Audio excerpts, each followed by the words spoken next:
Halo, Assalamualaikum warahmatullahi wabarakatuh. Halo rekan-rekan pendidik, para mahasiswa, dan para pemerhati bahasa dimanapun berada.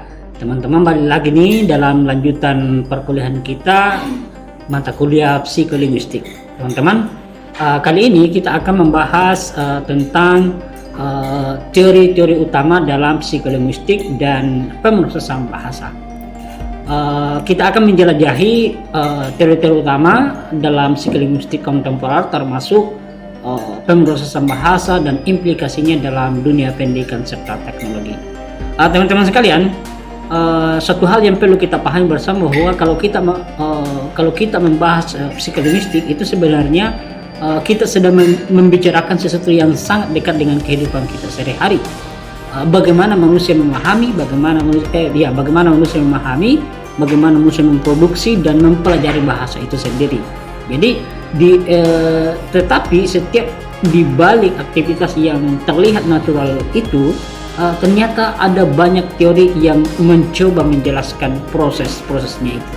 Jadi ada begitu banyak teori-teori yang telah dikemukakan, yang telah dikemukakan oleh para peneliti-peneliti terdahulunya, teori tentang bagaimana manusia memproses, memahami, dan memproduksi bahasa. Jadi menariknya lagi teman-teman sekalian, kita tidak ada satupun teori yang bisa menjelaskan secara sempurna, secara menyeluruh fenomena bahasa itu sendiri. Jadi setiap teori itu punya pandangan, kekuatan, dan keterbatasan masing-masing. Nah, teman-teman sekalian, dalam psikolinguistik kontemporer yang mungkin kita akan bahas ini, ada beberapa teori utama yang sering sekali dijadikan landasan, rujukan untuk memahami bagaimana bahasa bekerja di dalam pikiran manusia. Nah, teman-teman sekalian, di serial video yang kita buat sekarang ini, kita akan membahas teori-teori tersebut ya. Kita akan bahas teori tersebut dengan gaya santai dan tentunya tetap berlandaskan pada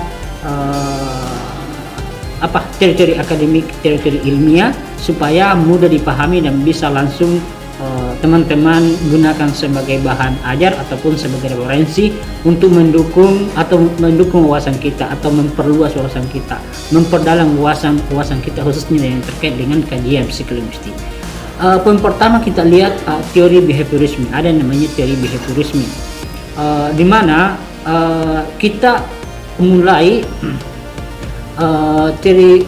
teori behaviorisme ini merupakan satu teori yang cukup klasik ya, yang dimana behaviorisme ini teori yang sangat dipengaruhi oleh pemikiran B.F. Skinner.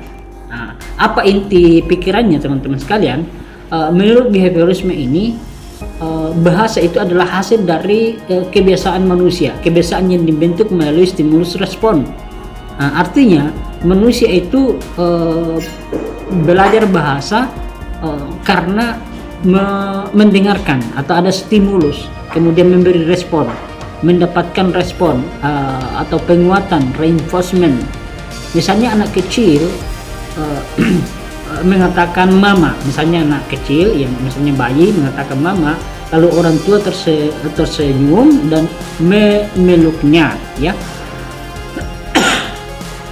Itu menjadi penguatan positif sehingga anak akan mengulang kata-kata tersebut. Jadi menurutnya itu dalam paparan bahasa di lingkungan sekitar itu anak akan mengikuti pola-pola bahasa yang sama itu karena atas adanya stimulus respon dari lingkungannya. Itu menurut pandangan behaviorisme, inti pemikirannya. Jadi Skinner ini dalam bukunya Verbal Behavior menjelaskan bahwa bahasa itu dipelajari dengan cara yang sama seperti perilaku lain, melakukan pembiasaan. Seperti itu. Apa kelebihannya dari teori ini? Kelebihan itu mudah dipahami dan praktis, menjelaskan peran lingkungan dalam pembelajaran bahasa. Kelemahannya itu tidak bisa menjelaskan kreativitas bahasa. Misalnya anak bisa membuat kalimat yang memang belum pernah ia dengarkan, belum pernah ia gunakan, terlalu menekankan faktor eksternal. Jadi ini salah satu pandangan behaviorisme, sehingga pembelajaran bahasa di zaman itu pada saat gencar-gencarnya ini teori behaviorisme, maka pembelajaran bahasa itu biasanya melakukan instruksi-instruksi mentor-mentornya, gurunya, dengan mengikuti terus ucapan-ucapannya. Misalnya belajar mengucapkan ungkapan-ungkapan pendek lalu diikuti lagi murid-muridnya. Misalnya come in please, silakan masuk. Nah, begitu terus terjemahan. Get out, silakan keluar. Can you help me? Nah, ikuti lagi oleh siswa-siswanya. Jadi guru mengucapkan kalimat-kalimat yang bahasa target itu yang sedang dipelajari, kemudian muridnya, siswanya itu mengikutinya, karena dia percaya bahwa dengan melakukan stimulus respon itu anak akan bisa tumbuh dengan perkembangan bahasanya. Itu menurut pandangan behaviorisme. Lalu teori yang kedua, teman-teman sekalian, teori nativisme. Nah, ini sebagai reaksi terhadap behaviorisme, muncullah teori nativisme yang dipelopori oleh Noam Chomsky. Apa inti pemikirannya, teman-teman? Chomsky ini berpendapat bahwa manusia itu dilahirkan dengan kemampuan bawaan untuk berbahasa yang disebut dengan language acquisition device atau disebut LAD. Jadi menurut pandangan Chomsky ini bahwa ternyata manusia dimanapun di dunia ini itu sudah dibekali kemampuan bawaan kodrati, atau ya Tuhan sudah menciptakan dalam diri manusia itu untuk kemampuan bawaan untuk bisa berbahasa. Jadi setiap anak yang lahir itu pasti akan tumbuh dengan perkembangan bahasanya sebagaimana lainnya. Jadi itu pandangan Chomsky. Jadi ada kemampuan bawaan yang disebut dengan LAD, language acquisition device. Oke. Menurutnya anak-anak itu tidak hanya meniru. Jadi itu pandangan Chomsky, ya. Anak-anak itu ternyata tidak hanya meniru. Mereka memiliki struktur mental khusus untuk memahami bahasa. Jadi mereka memiliki, anak-anak ini memiliki struktur mental. Kemudian bahasa itu bersifat universal grammar. Jadi Chomsky dalam karyanya Aspect of Theory of Syntax menunjukkan bahwa struktur bahasa itu terlalu kompleks untuk dipelajari hanya melalui pengalaman. Apa kelebihan dari teori ini, nativisme? Menjelaskan kemampuan luar biasa anak dalam belajar bahasa dan menekankan peran faktor biologis. Itu salah satu kekurangannya atau kelemahannya, kurang memperhatikan peran lingkungan. LAD, language acquisition device, ini sulit dibuktikan secara empiris, gitu ya. Kemudian teori yang selanjutnya ada kognitivisme. Teori kognitivisme ini dikembangkan oleh Jean Piaget, ya, yang melihat bahwa bahasa sebagai bagian dari perkembangan kognitif. Jadi pertumbuhan bahasa itu juga seiring dengan sebagai bagian dari perkembangan kognitif setiap individu, setiap manusia. Apa inti pemikiran dari teori kognitivisme ini? Menurut Piaget, bahasa itu berkembang seiring dengan perkembangan kognisi. Anak harus memahami konsep sebelum bisa mengekspresikan dalam bentuk bahasa. Jadi misalnya anak tidak akan bisa memahami kata besar dan kecil jika belum memahami konsep ukuran. Itu menurut pandangan teori kognitivisme. Kelebihan dari teori ini, ya, menghubungkan bahasa dengan perkembangan berpikir. Jadi dia mampu menghubungkan bahasa dengan perkembangan berpikir, menjelaskan tahap perkembangan bahasa. Jadi dia bisa mampu menjelaskan ada tahap-tahap perkembangan bahasa yang dimiliki oleh setiap manusia. Kelemahannya apa, teman-teman? Kurang menjelaskan bagaimana struktur bahasa dipelajari dan terlalu fokus pada individu. kurang pada interaksi sosial. Ada lagi muncul teori interaksionisme,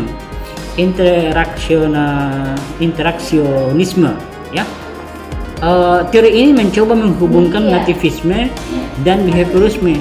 Tokohnya itu antara lain Lev Vygotsky dan Jerome Bruner. Apa inti pemikirannya ini? Inti ide gagasannya, teori ini menyatakan bahwa bahasa berkembang melalui interaksi sosial. Jadi kemampuan bahasa yang dimiliki individu, yang dimiliki setiap orang itu, yaitu berkembang melalui interaksi sosial, interaksi antar sesama. Ada paparan, ada peran penting lingkungan dan kemampuan bawaan. Jadi di samping ada kemampuan bawaan yang dimiliki setiap individu, yang dimiliki setiap orang, juga ada peran lingkungan untuk memengaruhinya. Vygotsky ini memperkenalkan konsep zone of proximal development, ZPD, zone of proximal development, yaitu jarak antara kemampuan aktual dan potensi anak dengan bantuan orang lain. Bruner 1983 itu menambahkan konsep language acquisition support system, atau disingkat dengan istilah LASS, yaitu dukungan lingkungan dalam belajar bahasa.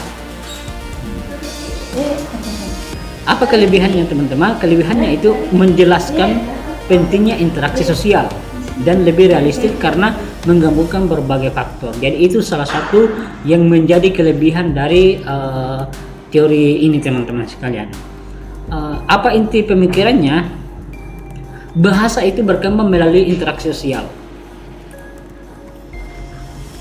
Jadi bahasa berkembang melalui interaksi sosial, ada peran penting lingkungan dalam kemampuan bawaan. Selanjutnya inti pemikiran dari teori koneksionalisme. Jadi ini selanjutnya adalah teori koneksionisme. Teori ini berkembang seiring dengan kemajuan teknologi dan ilmu pengetahuan dan ilmu komputer. Inti pemikirannya apa, teman-teman? Koneksi ini melihat bahasa sebagai hasil dari jaringan koneksi dalam otak yang dimiliki setiap individu, mirip seperti jaringan saraf, neural network. Menurut teori ini, bahasa dipelajari melalui pola.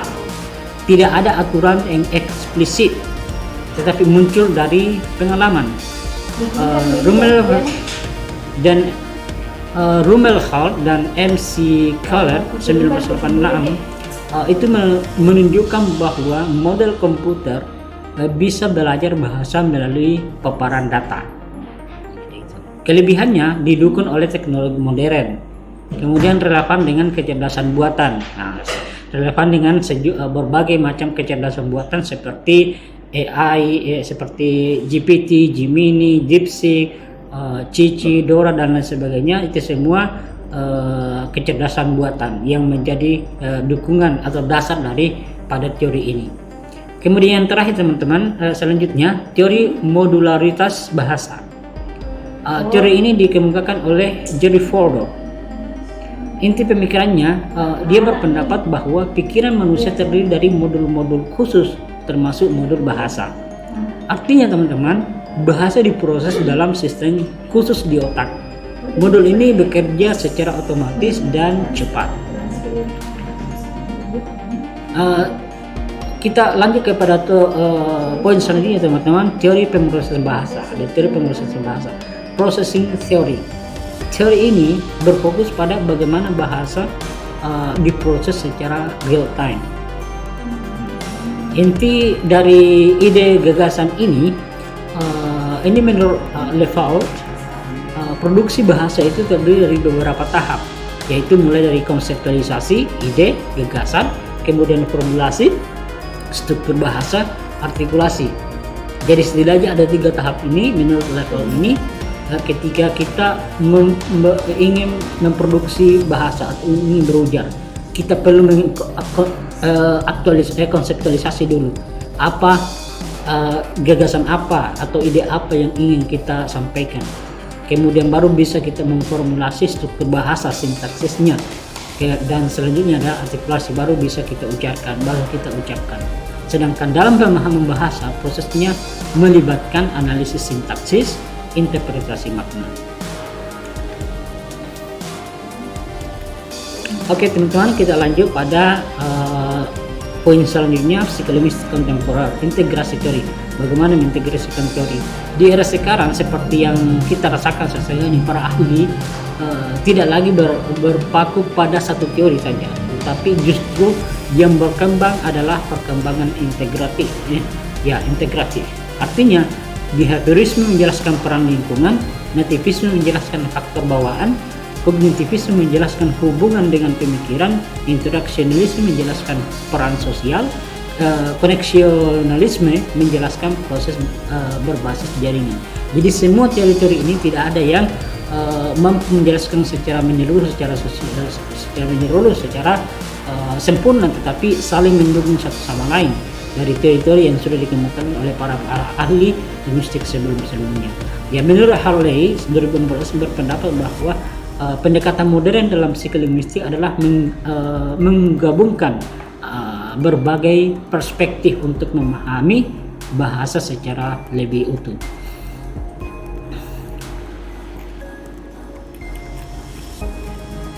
Teman-teman sekalian, sebagai penutup kita pada serial video kita kali ini, hal yang perlu kita pahami bersama bahwa teori-teori psikolinguistik itu memberikan kita cara untuk memahami bagaimana manusia atau bagaimana seorang individu berbahasa, bagaimana memproduksi bahasa, dan bagaimana mereka memahami bahasa dari berbagai sudut pandang. Tidak ada teori satupun yang sempurna menjelaskan semuanya, tetapi masing-masing memberikan kontribusi penting di setiap ide dan gagasannya itu. Di era kontemporer, pendekatan yang paling relevan adalah integratif, menggabungkan berbagai teori untuk memahami bahasa secara lebih komprehensif. Bagi dunia pendidikan dan teknologi, pemahaman terhadap ini sangat penting untuk menciptakan metode pembelajaran dan sistem komunikasi yang lebih efektif. Teman-teman sekalian, ini saja yang bisa kita paparkan di serial video kita ini. Semoga video singkat ini bisa memberikan memperluas wawasan kita, memperdalam wawasan kita, khususnya yang terkait dengan kajian psikolinguistik, kajian linguistik khusus pada umumnya, kajian psikolinguistik. Sampai jumpa pada serial berikutnya. Assalamualaikum warahmatullahi wabarakatuh.